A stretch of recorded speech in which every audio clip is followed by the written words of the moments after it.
So hello there guys and welcome back to the channel. This is Mel's Gaming here with another The Hunter Call of the Wild video.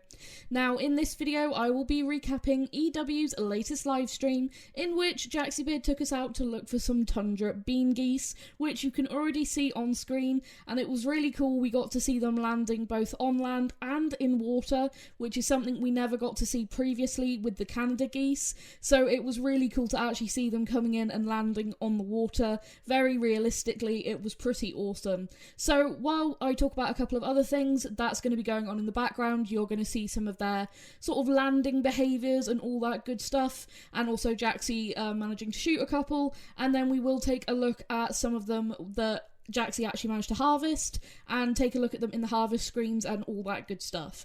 Now, also in this video, towards the end, I am going to be recapping the dev diary that came out, I think, last night, talking about the brand new weapon wheel that will also be coming with the Revontuli update, and it's actually really cool, and there's a couple of points I'd really like to talk about with it, and also, of course, show you what they showed off in the dev diary.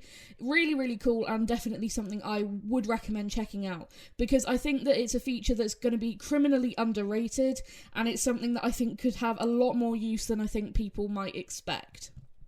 But taking a look at these geese, and like I said, we got to see them actually on the water, which was really, really cool. It just makes them so much more realistic than only being able to land on the ground, and just their behaviours and how they actually landed was just so realistic and cool. I really, really loved it. Now, something that got brought up during the stream was the fact that currently the Canada Geese cooler, the Greylag Goose cooler, and the cooler for the Tundra Bean Goose all sound the same. They all have the same audio as the normal Canada Goose cooler, but we are hoping and expecting that's probably just like placeholder sounds, and they've probably just got to put the correct sounds onto those callers, because that was a big point in the stream that came up, you know, once Jaxiebeard started calling them in, is that the caller sounded exactly the same as the Canada Goose caller, and it does appear that all of the callers are using that same audio, but like I said, hopefully that is just placeholder audio, and we'll get sort of different audio for each goose species for each caller. But now taking a look at the Tundra Bean Goose models, and in my opinion they look really, really fantastic. I love all of the detail that's going on with these models, and also something that's really nice is how the colours are blended. I was looking at that and I saw people mentioning it in the stream as well, sort of how all the colours flow in together and they're not sort of just straight lines of colour, how it all sort of really naturally blends. Looks really, really smart. I absolutely love it. Something else I love is here you can see this female has her neck twisted in a bit of an odd way, almost with one eye looking up at the sky, which is something you'll see geese do in real life, and I was really, really surprised and happy to see this kind of thing in an animation. I think that looks really, really fabulous. So again, I just think these guys look really good. We saw all the same colour for the plumage types. I think they were all brown. They seem to pay pretty decently, just over 500 cash, and the scoring looks to be pretty much correct. I did actually Google it, and the weights actually are correct. Tundra Bean Geese are very lightweight geese, which is something I didn't actually know. And you can see the male here is paying more at 684 for this guy. So, decent amount of cash, pretty small goose species, but a very, very cool one, and I really love them. I think they look absolutely fantastic. Now, something else I want to talk about is Jaxiebeard did end up shooting this whitetail buck, and we get to see for the first time a whitetail in this new improved harvest screen. And I noticed something. Doesn't that whitetail just look bigger overall in the harvest screen? I think it does, and it just looks 110% better. I think it's just it must be something to do with how the shadows are in this screen, but they just look so much more smart, and I think that they're really, really beautiful looking now. Now, before we move on to talking about the item wheel and the dev diary, let me just clarify a couple of things. There is no release date for Revontuli Coast currently.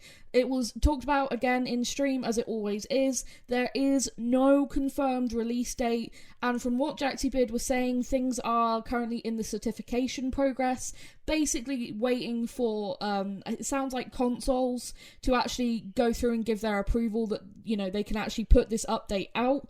So waiting on that, but at the moment there is no release date. So just making sure that that's nice and clear. And also, there is currently no trailer to be seen. There is no full trailer. The only thing that we have at the minute is that little teaser trailer from several weeks ago now, but there is no full trailer yet and no announcement of when we will see that full trailer. So, just to get those couple of things out of the way, and now let's move on to talking about the weapon wheel. So, moving on now to take a look at the dev diary, and I've gone through and selected the bits that I feel are sort of the most important so that we can take a look at them here in this video. So starting off, we have this paragraph that reads, why an item wheel?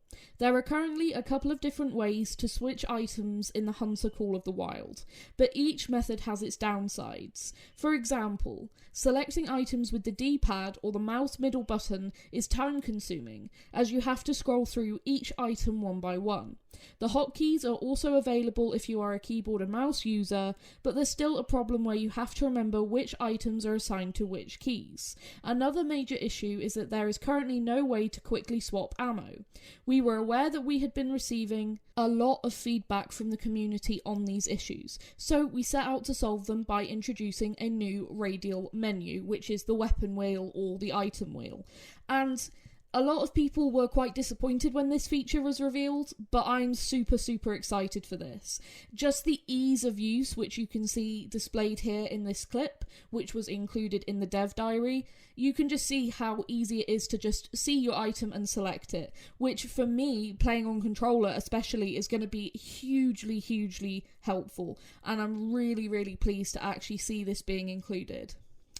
Now, taking a look at this next paragraph, which reads, button mapping and functionality. The most basic functionality of the item wheel is, of course, to switch items. If you open the wheel by pressing and holding the mouse middle button / D-pad up button, you will see the radial menu with assigned items. Move the mouse / tilt the right stick and highlight an item you wish to select. Releasing the held key will close the wheel and the highlighted item will be selected. Most of the keys can also be remapped in the settings menu.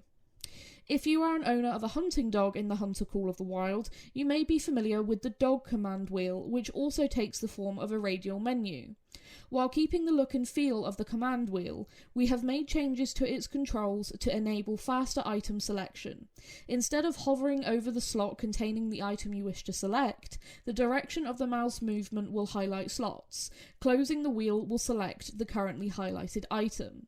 And then we had this picture, which just shows, again, the weapon wheel. It shows the hotkeys and sort of how you combine them sort of with the wheel, which I think is really cool that you can sort of have both going on at the same time. So if you want to put everything and assign hotkeys to it and then you want to change it, it seems like you should be able to do that fairly easily, which I'm really keen on. And like I said, I think this is mainly going to be a thing for anyone who plays on controller.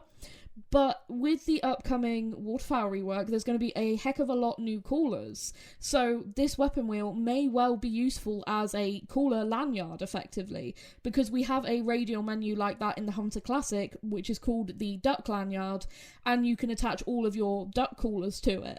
So if you're sat there wanting to call in all the different types of ducks or geese or whatever, you can effectively use that as a lanyard, which I think is pretty cool. Now, moving on to take a look at this next paragraph, which reads, switching ammo and sights. In the item wheel, you can also switch ammo and sights by pressing Q/LB for ammo and E/RB for sights while highlighting a weapon. The stats panel displayed on the right side of the wheel could also be useful to quickly find the suitable ammo for the animal you are trying to hunt. Now, if you suddenly encounter a Class 9 animal, when ammo for Class 1 is attached to your weapon, you can hit the key and quickly swap to the right ammo and have a successful hunt. So that's going to be extremely useful for things like the drilling rifle. That is a really great change. Also, if you want to swap between, say, polymer tips and soft points for whatever reason, seems like that will be pretty easy to do as well, as long as you're carrying both. I think that's really awesome. And of course, being able to switch sights is going to be incredibly handy, because if you want to suddenly switch to something that's, you know, for closer range shots, if you go from wanting to shoot things that are far away to suddenly needing to shoot things that are close to you, should be a lot easier to do. So I think that that is really, really cool.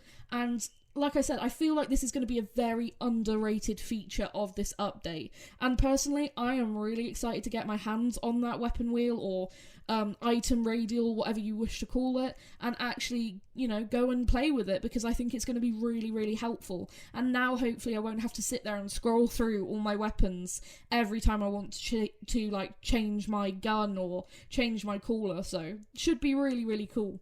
But that is going to be it for this video, guys. Not too much new information this week. Like I said, no release date, no announcement of a trailer, we don't know any dates for early access or anything like that, though Jaxie Beard did seem to make it pretty clear that there should be early access for the partnered content creators, so that should be really cool. But yeah, that's pretty much it. I'm really impressed by the Tundra bean geese, and I'm really looking forward to going and hunting them. I think that they're going to be a pretty cool new addition.